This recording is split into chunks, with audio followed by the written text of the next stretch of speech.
일어서셔서 찬양하라 내 영혼아 찬송가 621장입니다.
다 함께 녹상 기도드리심으로 성탄절 첫째 주일 송년주일 예배를 하나님께 드립니다.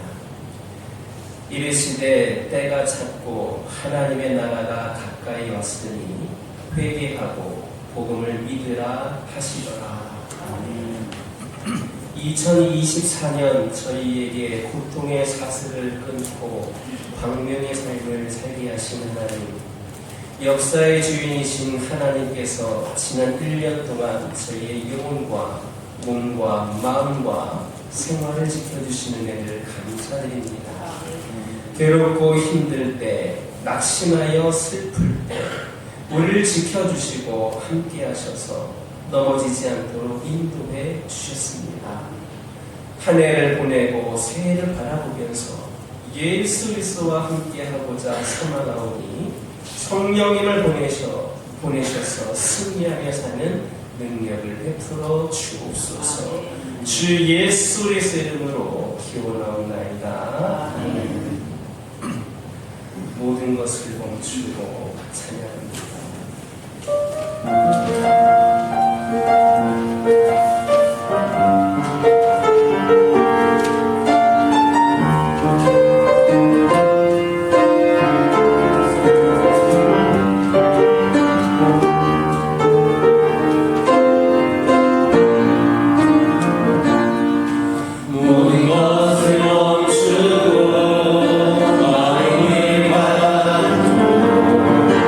나의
이후로 120번 성탄절 2번입니다.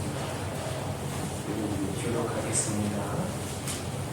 찬송하리로다 주 이스라엘의 하나님이여 그 백성을 돌보사 승명하시며 우리를 위하여 구원의 불을 그종 다윗의 이르셨으니 이것은 주께서 예로부터 거룩한 선지자의 입으로 말씀하신 바와 같이 우리 son들에게서와 우리를 위한 모든 자의 손에서 구하시니라.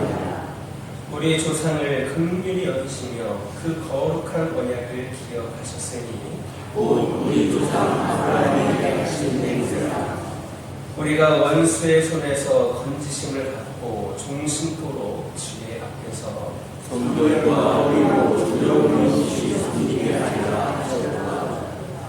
이는 우리 하나님의 긍휼로 인함이라. 이로써 본능애가 위로부터 우리에게 임하여 어둠과 장애의 불에 앉은 자에게 주시고 우리 발을 평화의 길로 인도하시리라. 그러므로 주께서 친히 징조를 너희에게 주실 것이라. 보라, 처녀가 잉태하여 아들을 낳을 것이요 그의 이름을 임마누엘이라. 지난 한 주간의 삶을 돌아보면서 찬양의 기도를 하나님께 드립니다.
그가 우리를 흑암의 권세에서 건져내사 그의 사랑의 아들의 나라로 옮기셨으니 그 아들 안에서 우리가 속량 곧 제사함을 얻었도다. 찬송 15장입니다. 오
하늘에는 영광이요 땅에서는 기뻐하심을 입은 사람들의 평화로라고 말씀하신 하나님 아버지, 오늘도 성탄절 축제 주일을 허락하여 주셔서 감사드립니다. 오늘도 귀한 주일을 허락하여 주셔서 주님 앞에 예배드리기 때문에 감사드립니다. 오늘도 저희들이 드리는 예배가 이적인 예배가 되지 않게 하여 주시옵고, 우리들의 몸과 마음을 담아드리는 귀한 예배가 되게 하여 주시옵고, 주님께서 기뻐 받으시는 예배가 되게 하여 주시옵소서. 하나님 아버지, 금년도 시작한 것이 엊그제 같은데 벌써 연말이 되었습니다. 우리가 연초에는 주님 앞에 이모저모로 잘해보겠다고 다짐하고 맹세할 때이 더 많았으나, 이제 1년을 보내면서 지난 날을 돌아볼 때 너무나 주님 앞에 죄송하고 송구스러운 마음뿐입니다. 그동안 주님 말씀대로 살지 못하였으며 기도에 게을리하였습니다. 또한 주님 앞에 열매 맺는 생을 하지 못하였음을 고백합니다. 주님, 저희들의 이런 불쌍함을 용서하여 주시옵고 저희들을 다시 한번 굳세게 붙들어 주시옵소서. 이제 며칠 남지 않은 세월 잘 마무리하게 하여 주시옵고 희망찬 새해를 맞이하게 하여 주시옵소서. 우리가 금년에 못다한 일들 새해는 모두가 이루게 하여 주시옵소서. 더욱이 우리 교회가 새롭게 거듭나게 하여 주시옵소서. 금년에 주신 말씀 도움을 넘어 회복이라는 그 말씀을 주셨사오나 저희들이 이루지 못하였습니다. 내년에는 더욱더 교회가 항상 게을리 있는 것이 아니라 더욱더 충만함으로 거듭나게 하여 주시옵소서. 우리 교회가 주님께서 기뻐하시는 교회가 되게 하여 주시옵소서. 이 근방에는 많은 교회가 있습니다. 그러나 어느 교회보다도 교회가 이 지역을 지키며 지역 복음화에 앞장서는 교회가 되게 하여 주시옵소서. 하나님 아버지, 지금 기도한 교회는 이 나라를 위하여 기도합니다. 지금 이 나라가 많이 혼란한 가운데 있습니다.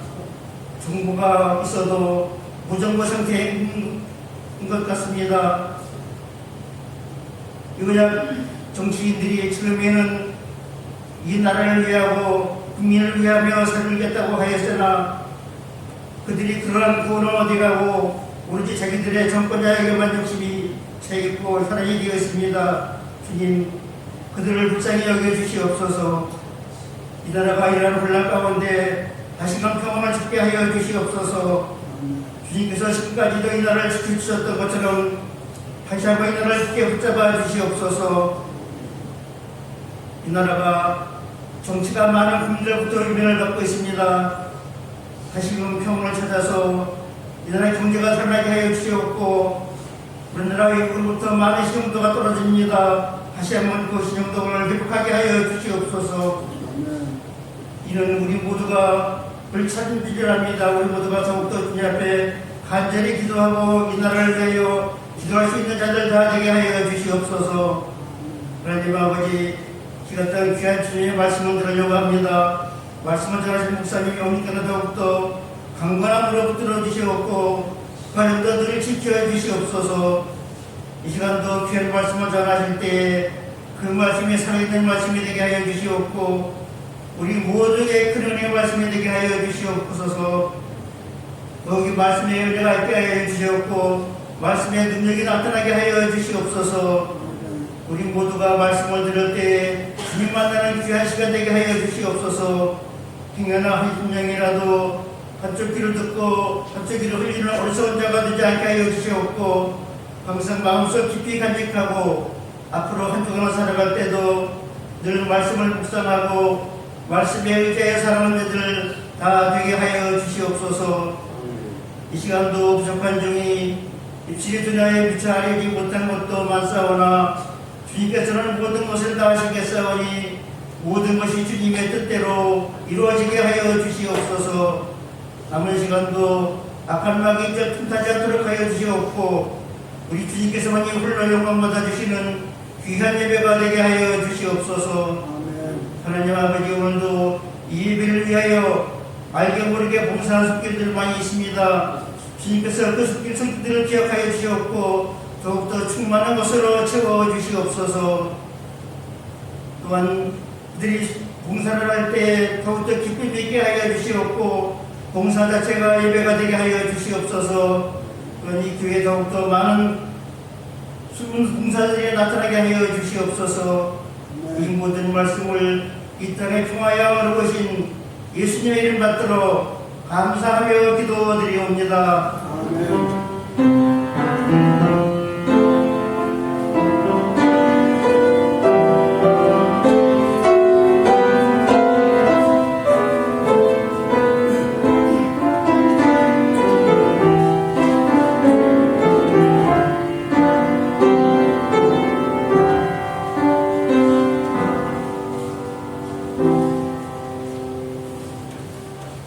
오늘 성경 말씀은 창세기 3장 6절에서 10절 말씀입니다. 창세기 3장 6절에서 10절 말씀입니다. 여자가 그 나무를 본즉 먹음직도 하고 고함직도 하고 지혜롭게 할 만큼 탐스럽기도 한 나무인지라 여자가 그 열매를 따먹고 자기와 함께 있는 남편에게 주매 그도 먹은지라 이에 그들이 눈이 밝아져 자기들의 벗은 줄을 알고 노아가 입을 얻어 치마로 삼았더라. 그들이 그날 바람이 불 때 동산에 거니실시는 하나님 여호와 하나님의 소리를 듣고 아담과 그의 아내가 여호와 하나님의 낯을 피하여 동산 나무 사이에 숨은지라. 여호와 하나님이 아담을 부르시며 그에게 이르시되 내가 어디 있느냐. 이르되 내가 동산에서 하나님의 소리를 듣고 내가 벗었으므로 두려워하여 숨었나이다.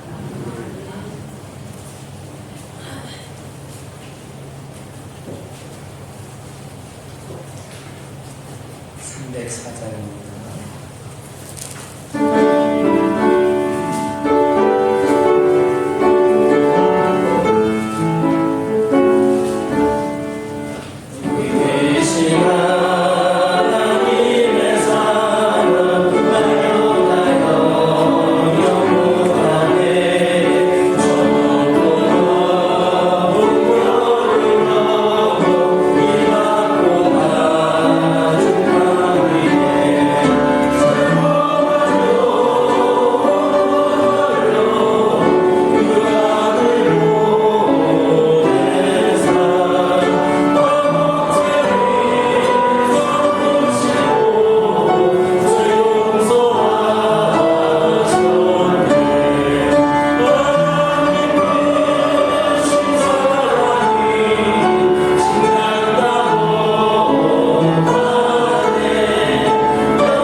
인사드리겠습니다. 사랑합니다.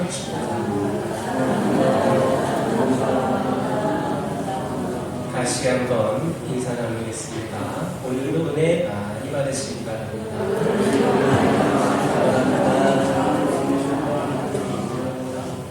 할렐루야. 오늘 말씀의 제목은 네가 어디 있느냐, 네가 어디 있느냐입니다. 여러분은 어디에 있으십니까? 캘리포니아 해안 구조대에 긴급 구조를 요청하는 SOS 신호가 들어왔습니다. 긴급 구조를 요청한 그런 신호를 받은 구조대는 즉시 회신을 보냅니다. 알았다. 곧 구하러 갈 테니 당신의 위치를 알려주세요. 그러자 대답이 있습니다. 나는 한국의 은행장이다. 당신의 위치를 알려달라고. 글쎄 나는 은행장이라니까. 이렇게 실랑이를 하다가 결국에는 죽고 말았습니다. 당신의 위치는 어디입니까?를 영어로 표현하면 What's your position입니다. 그는 이 말을 잘못 이해해서 여기 포지션을 내 위치가 아니라 내 신분, 내게 하고 있는 일, 나의 그러한 사회적인 위치로 오해를 한 겁니다.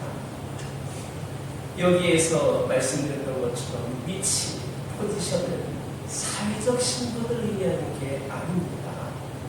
내 위치가 은행장인데 이것은 스스로였습니다. 어디 은행장인지 어떻게 합니까? 우리는 하나님이 이렇게 질문을 하실 때에 이런 식으로 대답해서는 안 됩니다. 사느냐 죽느냐의 문제로 헤매고 있는 그런 상황에서 사회적인 위치라든지 재산의 상태를 묻는 것이 아니기 때문입니다. 하나님은 우리에게도 질문하십니다. What's your position? 지금 어디에 있느냐? 즉 우리 인생의 현 주소를 묻고 있습니다. 우리 영혼이 어떠한 상태냐를 묻고 계십니다.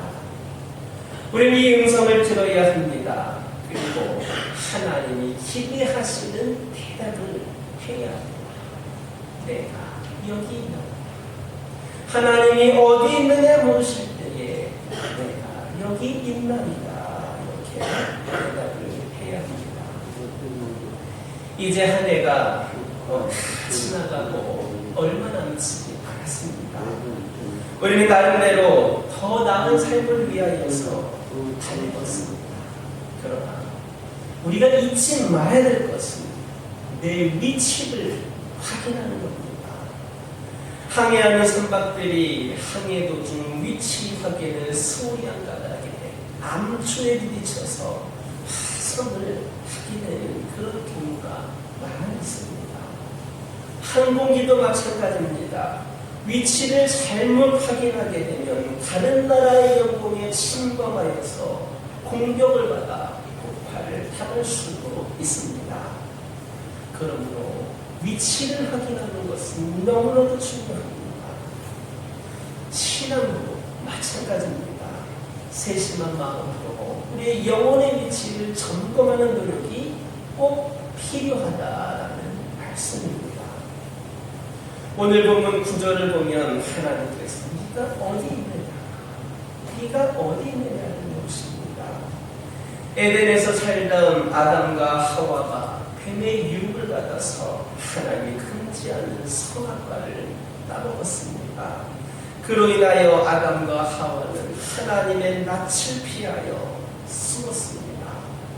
나무숲 속에 숨어 있다고 해서 하나님의 낯을 피할 수가 있겠습니까? 하나님의 눈길은 어디에도 피할 수 없습니다. 전지하신 하나님이기 때문에 다 아십니다. 하나님이 찾지 못해서 네가 어디 있느냐, 네가 어디 있느냐라고 물으셨겠습니까? 숨어있는 위치, 네가 어디에 숨어있느냐 그 위치를 묻는 것이 아니라 영적인 위치를 물으시는 겁니다.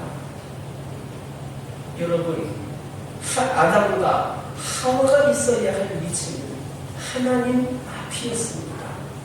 그런데 그들은 하나님의 법을 어겼기 때문에 숲에 숨어 있었던 겁니다. 네가 어디 있느냐? 이 물음은 바로 우리를 향하신 하나님의 질문임을 알아야 됩니다. 하나님의 질문에 양심에 거리낌이 없는 그런 위치에 있는지 필히 우리 스스로가 점검해 보아야 합니다. 그래서 우리를 향하신 하나님의 음성을 들으시기를 주님의 이름으로 축원합니다.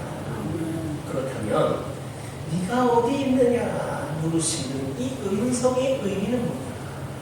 첫째로 관계를 회복하라. 관계를 회복하라 라는 음성입니다. 음악가 멘델스존이 오래된 예배당을 방문을 합니다. 예배당에는 거대한 파이프 오르간이 있었고 젊은 연주가가 연주하고 있었습니다. 이 멘델스존은 이 오르간을 연주하고 싶었습니다. 젊은 연주자에게 나 한 번 쳐보면 안 되느냐고 그렇게 물었습니다. 젊은이는 못마땅하게 여기며 거절을 합니다. 감히 누구길래 이 파이프 오르간을 만지느냐는 그러한 시기였습니다. 그러나 멘델스존이 진지하게 계속해서 간청을 하자 젊은 연주가는 마지못해서 한번 쳐보라고 기회를 주었습니다. 멘델스존이 오르간 연주를 시작합니다. 그의 손과 발이 오르간에 닿자 자연의 아름다움을 압도하는 선율이 예배당을 채워서 감격이 넘실거리는 파도처럼 되었습니다. 오르간을 연주하던 멘델스존이 잠시 후 멈추자 그 음악에 취해 있던 그 연주가가 물었습니다. 도대체 누구십니까? 그때 저는 멘델스존입니다. 이렇게 이야기합니다. 깜짝 놀란 이 젊은 연주가가 말합니다. 하마터면 제 실수로 인해서 제가 큰 실수를 저질 뻔했습니다. 당신 같은 위대한 음악가에게 이 오르간을 만지지도 못하게 할 뻔했습니다. 어리석은 인생은 스스로 내가 주인인 것처럼 착각하며 내 마음대로 연주하고 결정을 내리며 살아갑니다. 인생의 연주의 대가인 하나님께 우리는 맡겨야 합니다. 더 이상 하나님을 등지고 피하는 자리에서 돌이켜야 합니다. 즉 하나님과 관계를 회복해야 합니다. 주님은 우리가 하나님과 교제를 회복하게 하시기 위해서 십자가에서 죽으셨습니다. 하나님과 우리의 관계에 멀어져간 끊어진 그 관계를 회복하기 위해서 십자가에서 죽으셨습니다. 하나님이 아담을 부르신 것도 바로 하나님과 관계를 회복하기 위해서 부르시는 음성이었습니다.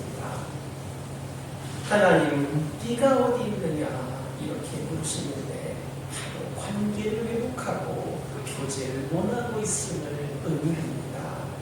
더 이상 하나님 앞에 핑계를 대어서는 안 됩니다. 마음이 불안하고 두려운 것은 바로 하나님과의 교제의 단절에서 온 것임을 우리는 알아야 합니다. 누구 때문에 내가 하나님과 관계가 잘못되었다고 생각해서는 안 됩니다. 사업에 너무 바쁘고 직장 생활이 너무 바쁘기 때문에 하나님과의 관계가 단절되었다고 생각해서도 안 됩니다. 죄인 우리를 찾아오신 하나님은 우리와의 관계를 회복하기를 원하시는 분임을 믿으시기를 주님의 이름으로 축원합니다. 네가 어디 있느냐 이 의미 두 번째는 회개에 이르라, 회개에 이르라라는 겁니다. 오랫동안 교회 문 밖에서만 맴돌던 인도의 한 청년이 눈병으로 심히 고통을 당하다가 병원에 입원을 했습니다. 눈을 정밀히 진찰한 의사는 긴장된 표정으로 말합니다. 눈에 살인적 병균이 들어가서 이 두 눈을 뽑지 않으면 생명이 위험하다라는 겁니다. 참으로 절망했습니다.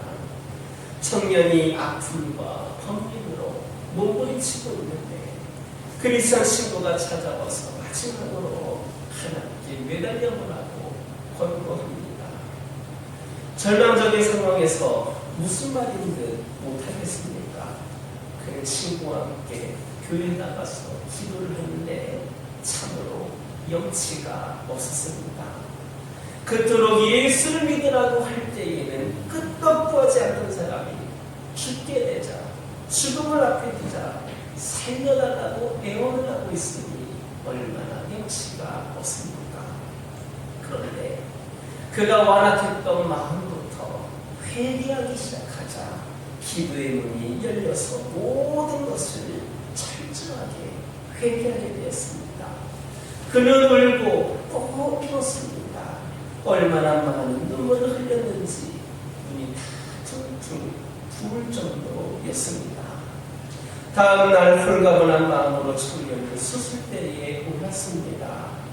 다시 진찰을 하던 의사가 깜짝 놀랍니다. 그토록 심하게 번졌던 그 불균이 깨끗이 사라진 겁니다. 뜨거운 회개의 눈물이 영육의 생명을 고침받게 했습니다. 여러분, 우리도 회개에 이르러야 합니다. 이 회개가 바로 생명을 불러오기 때문입니다. 오늘 보면 11절을 보면 누가 너의 벗었음을 너에게 알렸느냐? 내가 너에게 먹지 말라 명한 그 나무 열매를 네가 먹었느냐? 말씀하십니다. 하나님께서는 아담이 어디에 숨어 있는지 알지 못해서 그렇게 아담을 부르신 것이 아닙니다. 아담에게 회개의 기회를 주시기 위한 물음이었습니다. 네가 어디 있느냐? 즉 회개하고 돌아오기를 원하는 그러한 질문입니다. 회개를 촉구하는 질문이었지만 아담은 뭐라고 말합니까? 선악과를 내가 먹게 된 그 동기를 말합니다. 하나님은 회개하기를 원하셨는데 그 동기를 이야기합니다. 자기 의지와는 관계가 없고 다만 하나님이 함께하게 하신 여자가 주었다라고 그래서 먹었다고 핑계를 냅니다. 즉 내가 선악과를 먹게 된 것은 내 책임이 내게 있는 게 아니라 이 여자에게 있고 동시에 그 여자를 나에게 주어서 함께하게 하신 하나님이 원인이 있다라고 그렇게 이야기를 합니다. 여러분, 하나님이 질문하신 의도는 딴 게 아니라 잘못했습니다라고 회개를 촉구하는 질문이었지만 아담은 회개하지를 않았습니다. 네가 어디 있느냐라는 질문에 내가 여기 있나이다 하며 하나님께 돌아와야 합니다. 악에는 그 길을, 불의한 자는 그 생각을 버리고 하나님께로 돌아와야 합니다. 그리하면 하나님께서 긍휼히 여겨 주실 겁니다. 은혜를 베풀어 주실 겁니다. 그분이 널리 용서해 주실 겁니다. 네가 어디 있느냐라고 하는 그 하나님의 질문에 회개함으로 응답할 수 있기를 주님의 이름으로 축원합니다. 세 번째는 사명을 찾으라. 네가 어디 있느냐라고 하는 의미는 사명을 찾으라는 겁니다. 여러분들이 잘 알고 있는 알프레드 노벨은 1833년 스웨덴에서 태어나서 화학자와 발명가가 되었는데 1866년에 다이너마이트 폭약을 발명을 했습니다. 노벨이 나이가 많이 든 시절 어느 날이었습니다. 신문을 보던 그가 깜짝 놀라지 않을 수밖에 없었습니다. 신문 1면을 보니까 알프레드 노벨이 사망했다라는 제목의 기사가 나온 것을 보았습니다. 자기는 이렇게 살아있는데 자기가 죽었다는 기사가 나온 겁니다. 그러면서 자기를 어떻게 표현했느냐. 다이너마이트의 왕이 죽다. 죽음의 사업과 파괴의 발명가라고 기록이 되어 있었습니다. 물론 이 신문 보도는 이 노벨과 동명이인이었던 다른 사람이 죽은 것을 잘못 보도한 것이었습니다. 그러나 이 노벨에게는 충격이 되었습니다. 자기가 만약에 세상을 떠나면 자기의 발명에 대해서 어떻게 결론을 지을 것인가를 미리 깨달았기 때문입니다. 그는 죽음의 사업가, 파괴의 발명가로서 일생을 끝내고 싶지 않았습니다. 죽음이 아니라 생명에 기원을 하고 싶었습니다. 그래서 전 재산을 다 바쳐서 평화와 번영을 목적으로 하는 노벨상 제도가 마련이 되었습니다. 그래서 해마다 전 세계의 평화와 인류 복지에 공헌한 사람들을 뽑아서 시상하는 그 노벨상이 그때 태어나게 된 겁니다. 그런데 여러분, 우리 그렇게 죽음이라고 하는 것을 가까이 느끼지 않아도 깨달을 수 있는 기회가 있습니다. 네가 어디 있느냐? 네가 어디 있느냐 물으시는 이 하나님의 음성 앞에 깨어난다면 우리의 삶이 달라질 수 있습니다. 사명을 찾게 되는 겁니다.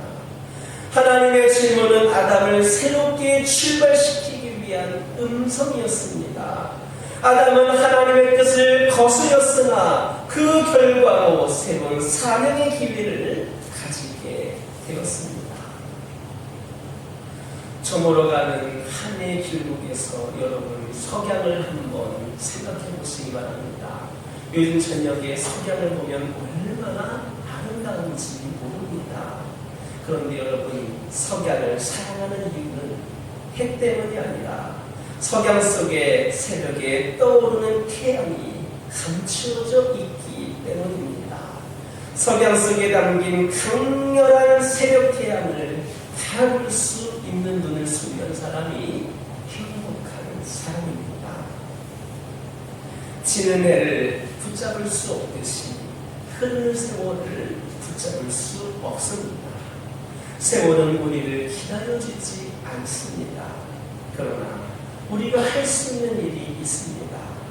흐르는 세월에 의미를 부여하는 겁니다. 이것이 바로 사명을 찾는 일이 됨을 기억하시길 주님의 이름으로 축원합니다. 독일에 전해 내려오는 이야기가 있습니다. 황제의 비서실장을 맡아 일하던 공작이 있었는데 황제가 그 능력을 높이 사서 총리로 삼았습니다. 그런데 그가 총리가 되자 그만 교만해지기 시작했습니다. 그래서 모두가 다 그를 싫어했습니다. 어느 날 사냥을 갔다가 작은 교회를 발견한 그는 들어가 기도를 하고 고개를 들었습니다.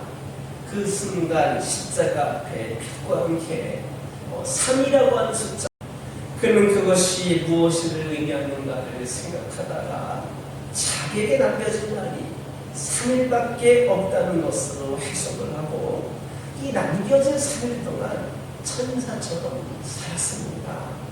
총리로서 황제와 국민을 위하여 최선을 다했습니다. 그런데 3일이 지나도 죽음이 오지를 않았습니다. 그는 3일이 아니라 3개월인가 보구나 그렇게 생각을 했습니다. 그래서 3개월을 또 천사처럼 살았습니다. 그러다 주변에 변화가 일어났습니다. 천국처럼 변했습니다. 3개월이 지났습니다. 아직 죽음이 오지를 않았습니다. 그러자 이번에는 3년이라고 생각하고 3년을 천사처럼 살았습니다. 3년이 지나는 동안 황제가 감동을 받습니다. 신하들과 국민들도 감동을 받았습니다. 마침내 황제가 병으로 죽게 되었는데 황제는 이 총리를 다음 황제로 세우라고 유언을 하게 됩니다. 그때 신하들과 국민들이 기뻐하며 황제의 이 유언을 받들었습니다. 3년이 되는 날 그는 황제로 등극을 하게 되었습니다. 그가 바로 1314년 프랑크푸르트의 5 지구들에 의해서 신성 로마 제국의 황제로 추대된 루드비히라고 하는 황제입니다. 여러분, 우리에게 주어진 말을 바로 알고 살면 신앙의 혈선에서 흑자를 낼 수 있습니다. 흘러가는 세월의 흐름을 보면서 남겨진 날이 얼마 없음을 잊지 마시기를 바랍니다.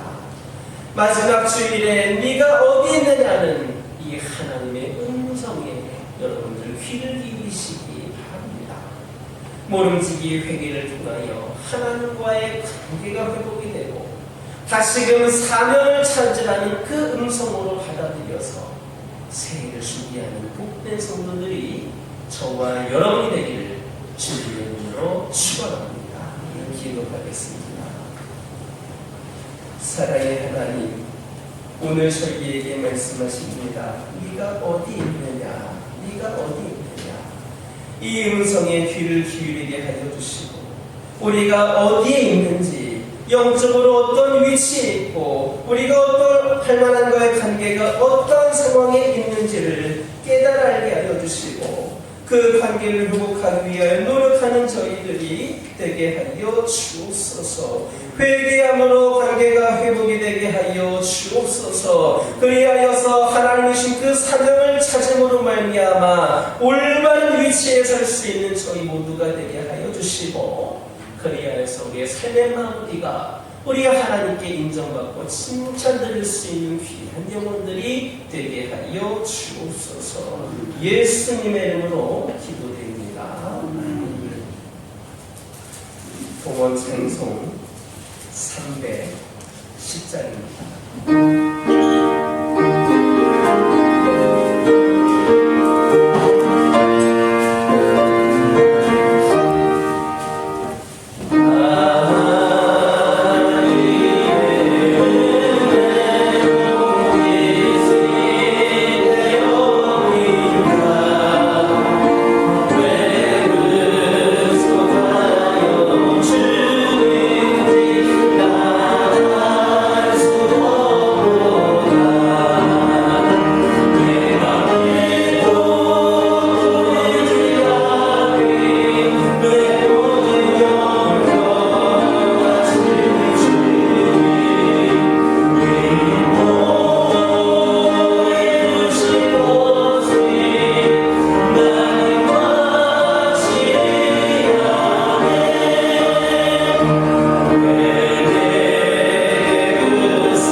무성의한 예물을 드리지 않고 믿음으로 정직하게 예물을 드릴 수 있는 믿음 주심에 감사드립니다. 특히 한 해를 보내면서 지금까지 항상 우리를 지켜주시고 도와주신 하나님의 은혜에 감사하는 예물을 정성껏 드리게 하옵소서. 어려운 환경 속에서도 지난 1년 동안 가정과 교회를 위해 넉넉하게 은혜를 부어주심에 감사드립니다. 지난 1년간 어려움도 많았고 고통도 많았습니다. 감사하는 마음으로 드린 가정마다 필요를 채워주시고 물질 때문에 생기는 어려움이 없게 하옵소서. 무엇보다도 다가오는 2025년에는 물질의 쓰임에도 성숙한 모습으로 살게 하옵소서. 언제나 11조는 하나님의 소유인 것을 알게 하옵소서. 내가 쓰면 하나님의 소유를 도둑질하는 꼴이 된다는 사실을 잊지 말고 감사로 드리는 저희가 되게 하옵소서. 지난 1년 365일 동안 때마다 일마다 우리를 보호하신 하나님 은혜에 감사하는 예물을 드리게 하옵소서. 이 시간 드리는 주일 예물, 선교 예물, 구제 예물, 시간 예물을 받으시고 적절한 은혜와 축복을 내려 주옵소서. 우리 주 예수님의 이름으로 축복하며 기도드립니다. 교회 소식 전해드립니다. 오늘은 우리 2024년 주일로서는 마지막 주일 성유주일입니다. 마지막을 하나님께 더욱더 은혜로 하나님께 드리기를 소망하며 성모형 신예배는 돌아오는 화요일 12월 마지막 날 화요일 밤 10시에 있습니다. 한 해를 마무리하는 그 시간에도 여러분이 함께 하시기를 바랍니다. 1월 1일 수요 예배와 새벽 예배는 드리지 않습니다. 2024년 전두구역을 시상을 합니다. 원래는 전반기, 후반기 각각 시상을 하였었는데 올해는 한 번 이렇게 실시를 합니다. 여러분들이 전도하여서 세가족에 등록을 했거나 또 교회가 준비했던 그 전도 물품들을 많이 나누어둔 그런 구역, 이런 희망표를 가지고 진행을 합니다. 여러분들 축하해 주시기 바랍니다. 우리 구역의 인도자들은 나와주시기를 바랍니다. 1구역, 2구역, 비전구역 나와주시기 바랍니다. 우리 나오실 때에 여러분들 받으실 때에 여러분들 힘찬 박수로 축하해 주시기 바랍니다.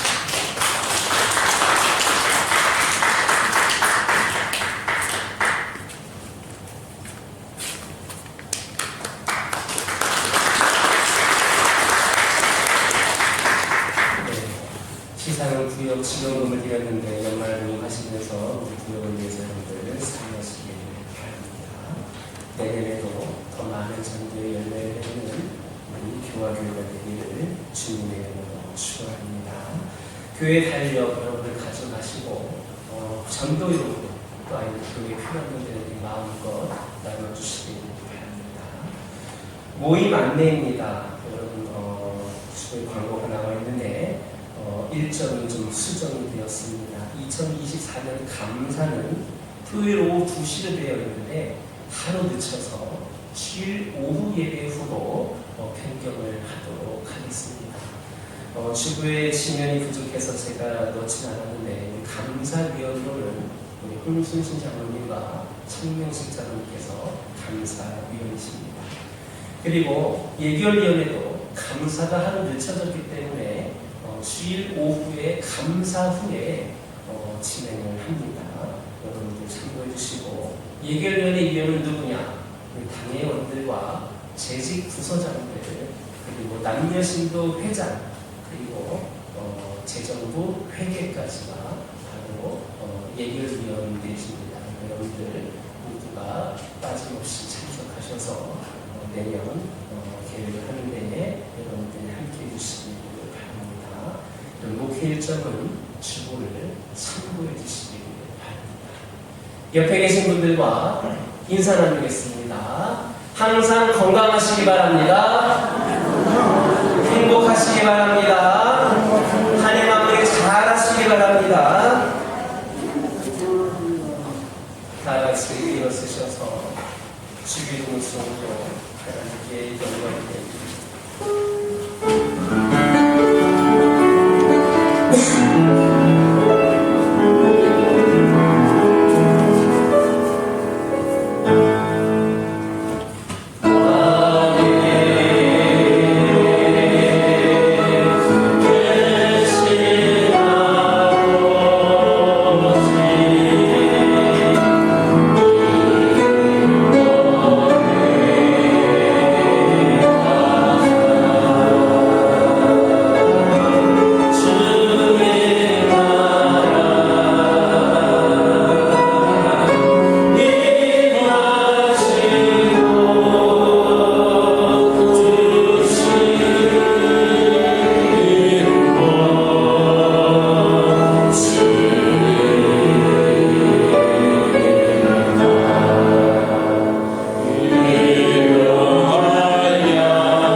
송구인 여신예배 순서는 오늘 주보에 나와 있습니다. 지난번에 성탄절 순서도 지난주 주보에 나와 있었는데 좀 착각을 하셨던 분들이 있으신 것 같아서 광고를 드립니다. 송구인 여신예배 순서는 오늘 주보에 나와 있으니까 보실 때에 가져오시기 바랍니다. 기도합니다. 지금은 세상의 기쁨과 소망이 되어 죄인을 의인되게 하시려고 이 땅에 오신 예수 그리스도의 은혜와 독생자라도 아낌없이 보내주신 하나님의 사랑하심과 늘 함께 하시는 성령님의 교통하심이 지난 1년 동안 지켜주신 모든 것을 감사하는 마음으로 머리 숙인 모든 성도들과 이들의 가정과 기업과 이 나라와 민족 위에 이 교회 위에 이제로부터 영원토록 함께 계시기를 간절히 축원하옵나이다. 아멘.